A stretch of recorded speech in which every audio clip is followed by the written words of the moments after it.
Kalk önüme doğru. Öne doğru kalk. L şekline gel. Kalk kalk kalk kalk kalk. Kalk. Bir anda bırak kendini.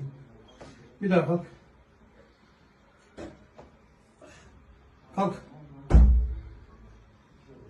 Bırak.